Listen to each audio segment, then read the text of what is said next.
Thank you to CI Games and Hexworks for sponsoring this video. Stick around to learn more about Lords of the Fallen. Lampbearers, Mournstead is calling, and if you haven't checked out Lords of the Fallen since it was released at the end of last year, well friends, you are missing out on quite a bit. My name is Kodiak, this is Legacy Gaming, and today we're revisiting Lords of the Fallen, 7 months after its release to see what's changed, what's improved, and what evil is out there waiting to be purged. 2024 has been a quiet year for new Souls-likes, at least up until this point, but there has been one team working hard behind the scenes to make their game even better. I'm of course talking about Lords of the Fallen, a game we covered here on the channel when it was released in the fall last year. At the time, this is what I had to say about the game.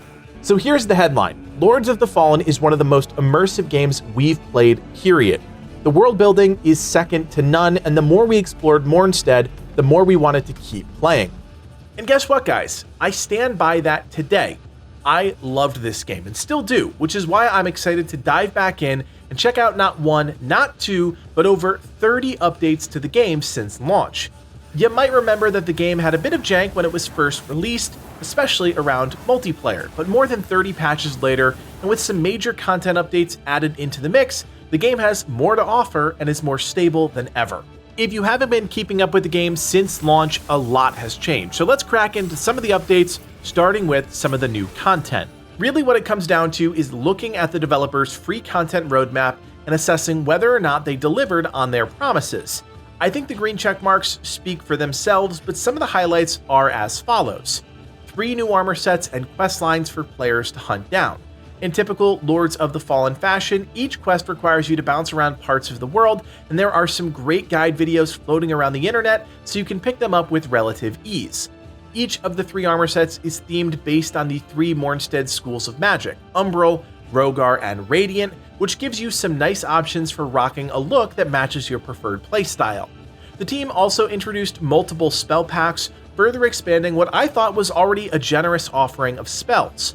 In the first update, we saw a number of cool abilities that players can farm simply by defeating the enemies that use the spell.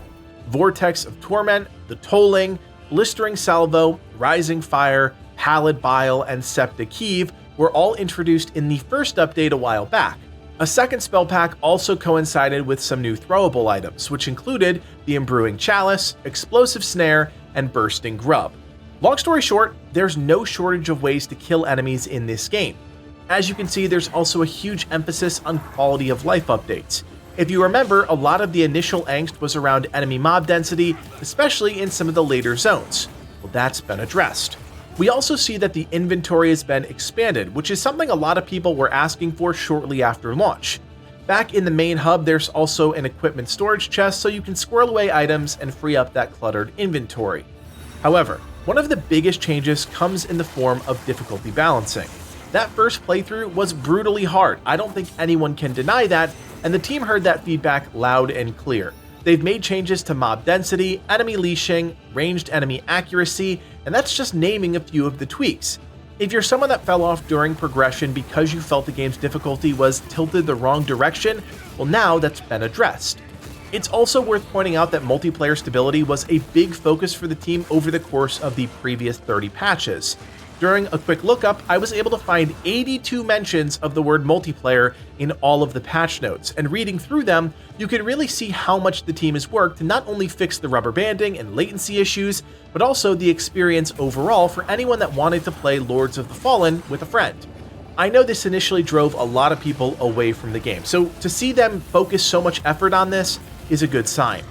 What I am genuinely shocked at is how much cleaning up around the edges the team is doing, while also simultaneously releasing new content to enhance the game.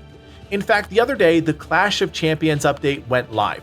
This introduces a boss rush mode into the game that gives players the ability to fight individual bosses in the Echoes of Battle, or take on a series of bosses in the new Crucible challenges.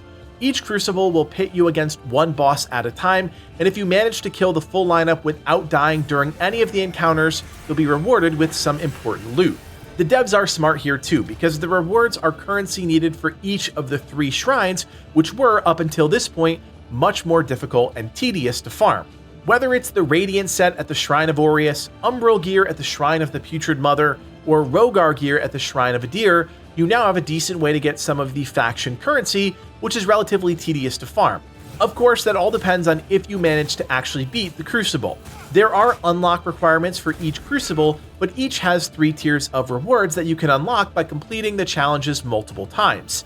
For example, the Crucible of Faith pits you against Pietà, the Congregator of Flesh, and the Hushed Saint, and each time you clear the Crucible, you're rewarded with something different, up to a maximum of 3 times. This update also features the Echoes of Battle game mode, which allows you to replay battles against the bosses you've previously defeated. If you're looking to test a new build without spending too much time running through Mornstead, this is an easy way to do that, especially as you get ready for Crucibles. There are no rewards for beating these bosses again, so consider this more of a boss training ground. Another free update, the Master of Fate, was actually released at the end of April, and this introduced advanced game modifiers into Lords of the Fallen. Now, when you create a new game, you'll have a new set of options to choose from, all of which drastically change the way you play the game. In Iron Man mode, death resets your current playthrough, but you retain player progression and your inventory. In combination with some of the other advanced game modifiers, this actually turns Lords of the Fallen into a pseudo-roguelite. Pre-upgraded loot means that all loot found from enemies or in the game world comes already upgraded based on your character's level. If you're someone that found this game a bit too challenging, this is a great way to tilt the scales in your favor without making you outright overpowered. It also means less farming for upgrade materials. Randomized loot completely changes the dynamic of loot within the game. You could find an insane weapon early on in the game, or you could find something completely useless. It all comes down to the RNG gods. There's also modifiers for enemy density, withered healing, and vestige decay, which transform the game, making it more difficult in a variety of ways. All of these advanced game modifiers can be mixed and matched, and as a player, you can choose whichever one you want to augment your new run, making the game as easy or difficult as you really want. I'm really surprised how steadfast the developers have been with the post-launch content. The roadmap that they released shortly after launch was not just a blueprint for the team, but something they were dedicated to launching, and with all that content now seemingly behind us, it does beg the question, what's next for the game? I wish I had an answer for all that, but I certainly have a guess. A major DLC. Everything up until this point has been free content updates, enhancements to performance, the introduction or refinement of lesser systems, and in some cases, new content outright. But with all of those things seemingly checked off the list, it leaves the door wide open for something new. Now, here's the kicker. The story of Lords of the Fallen is pretty much complete. There aren't a whole lot of offshoots to the original experience, so whatever does come next will most likely be completely new, possibly far removed from Mornstead. We can only speculate at this point, but with things ironed out in the base game, the runway is clear for some major DLC.